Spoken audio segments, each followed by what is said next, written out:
Nakikita ko yung lunok mo.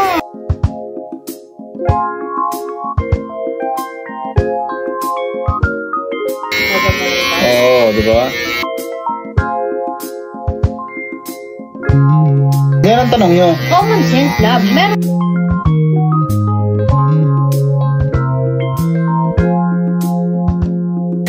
Ha? Dito kasi Hindi na, love. Love. Teka lang kasi.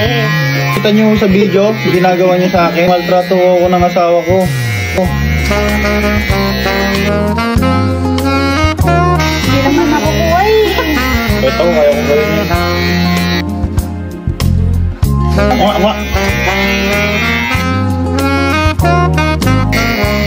Pati ganun mo lang.